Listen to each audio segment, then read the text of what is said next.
Hey everyone, welcome to Zeno Live. We're coming at you from Atlanta, Georgia, where it's cool and crisp morning. I've got my fellow New Yorker here, Martha Ferguson from Lazard.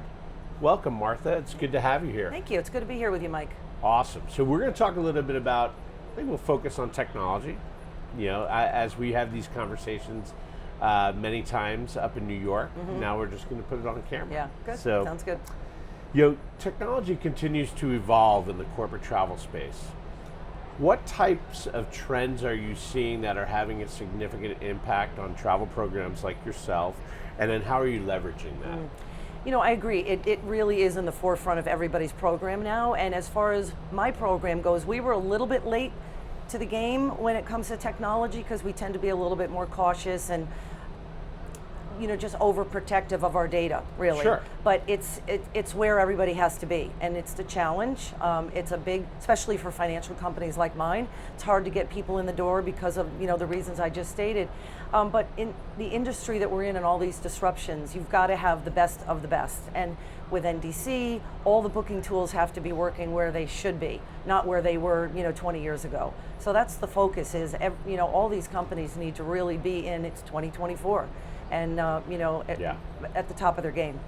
No doubt. Thanks for that.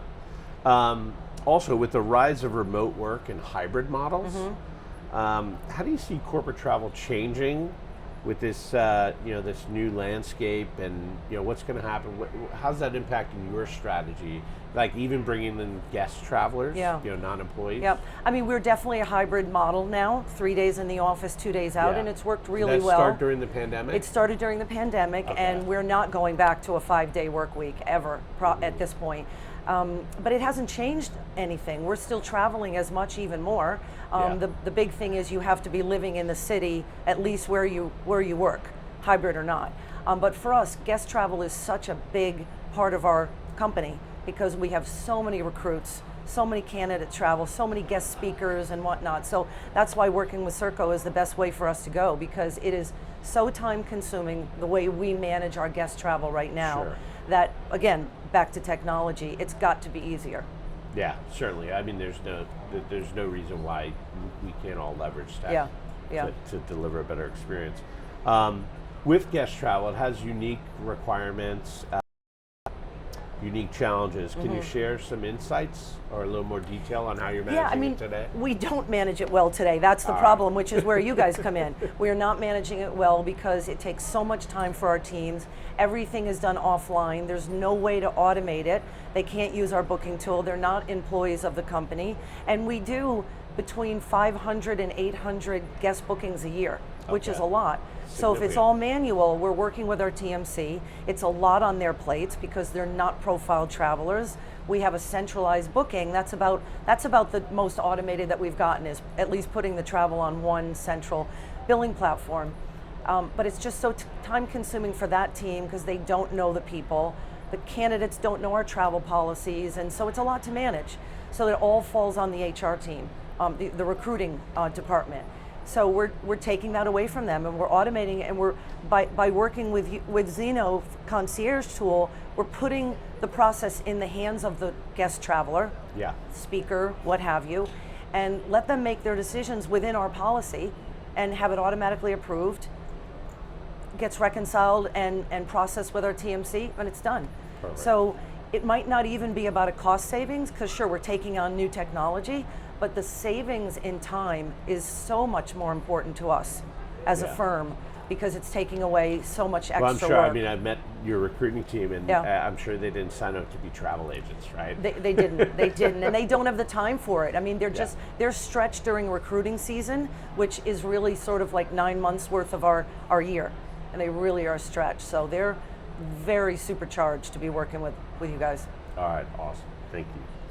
All right, so looking ahead, what do you see as the biggest challenges and opportunities in the industry that you see coming your way, like problems you have to solve? I mean, I think the challenges still are technology. Are all the companies where they need to be, especially around NDC? And we're all tired of talking about NDC, so it's time to just get it done and put it behind us.